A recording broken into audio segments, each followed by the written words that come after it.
Welcome to BamfordRose, and it's forum chat time. In this week's forum chat, I pick up on a post talking about warranty and should you take out extended warranty on your Aston. There are a couple of interesting points that arises from a post such as this. One is the conflicts at service if there is a warranty cover in place.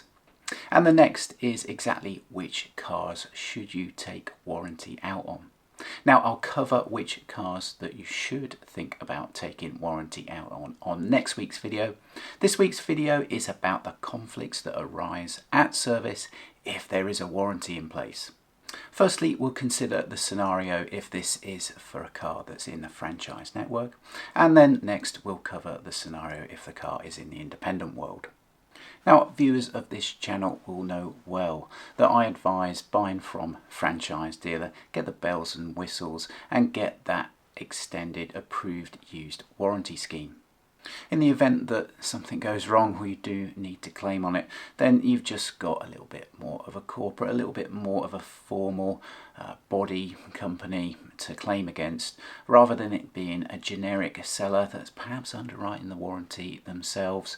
You're at the mercy of their goodwill should you want to claim, and especially some generic sales outlets are only a fraction away from the price of cars at franchise dealer. So that's why I do suggest hunting out your car from the franchise network, getting that approved used warranty for the first year, and then terminate it. Come away from the dealer, you've got confidence in the car, you haven't had to claim on anything or for anything, and then the independent world is your best friend for service and repair going forward.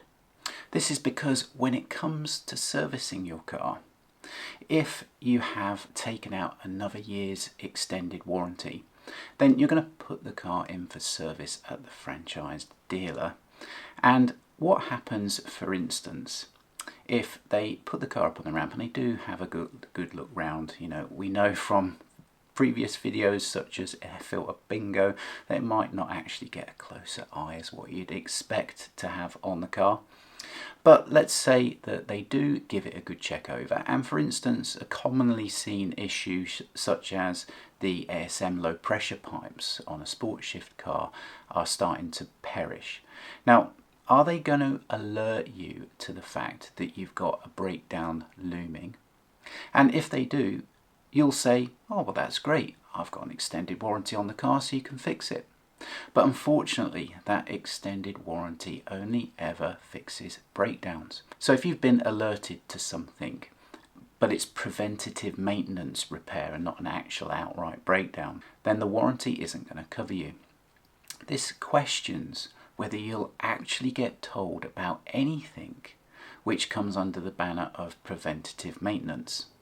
Those of you that have serviced at the franchise dealer will know that you get a really nice video that makes it look like you've had a good underside inspection of the car, but take a closer look at it, because in reality that four-corner inspection of the car is just looking at wear items, tyres, brakes, other consumables that are deemed wear and tear, and not necessarily stuff that would be a maintenance issue looming for the future.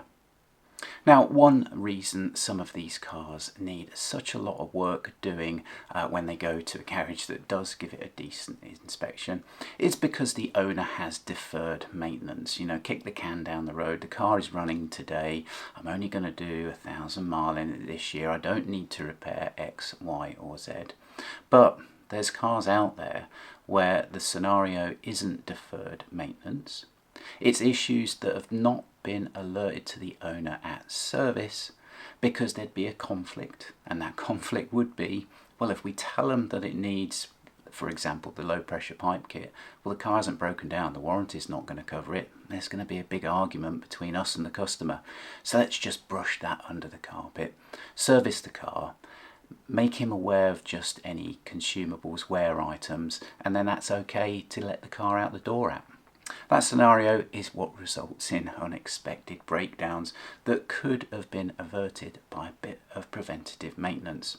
But because of that conflict of service, if you take your car back to where you have the warranty from, you're unlikely to get that complete, open and frank analysis of the car, because it's going to alert you to questions, question the cover of the warranty, and that's going to lead to a bit of a discussion.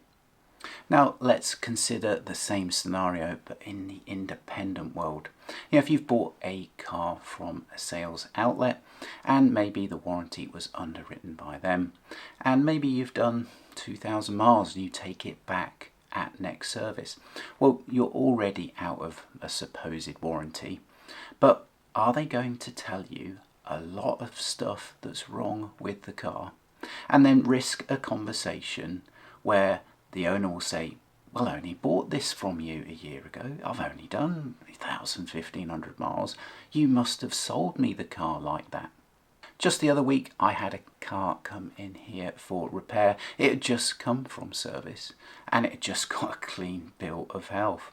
It had oil running down the front cover and this was hosing out. The inside edge of the brake discs were badly corroded. There was quite a few other things that really that car shouldn't have gone through and out the other side of service without being fixed. We'll never know if the owner wasn't told about those defects at point of service because he was recently sold the car by the same outlet. But time and time again I see cars where there are problems that the owner should have been alerted to, but they never were.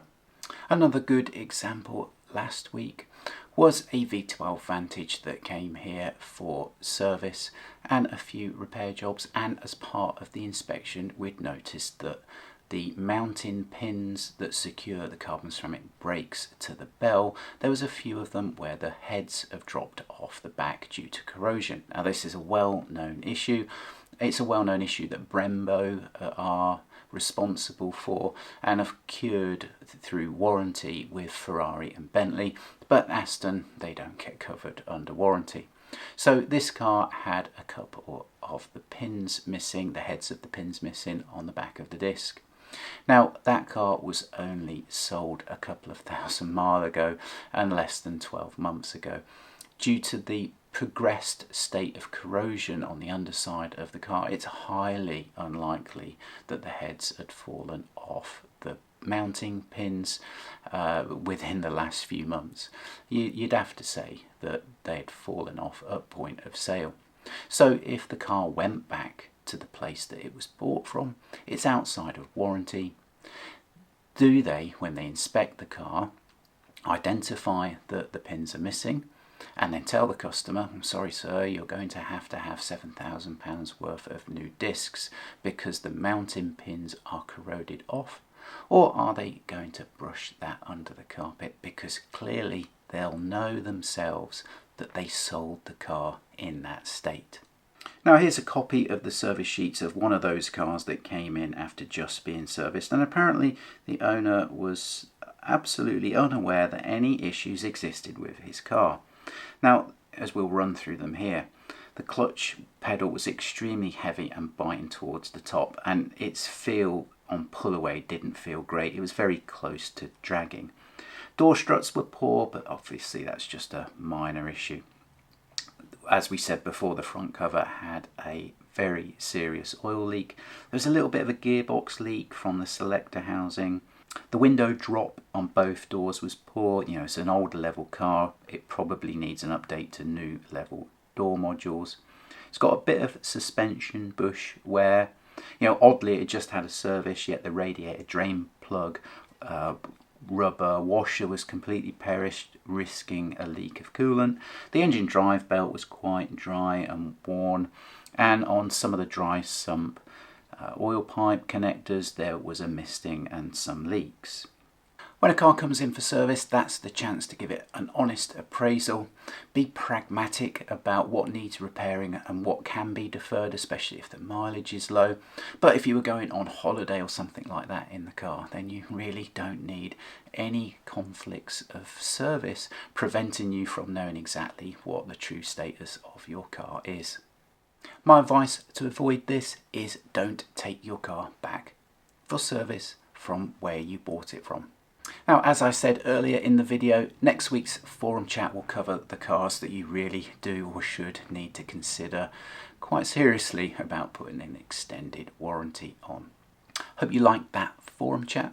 As ever, it really helps us if you can subscribe to the channel, click us a like and comment about whether you think there's been any conflicts arise at your service. We'll see you on next week's forum chat.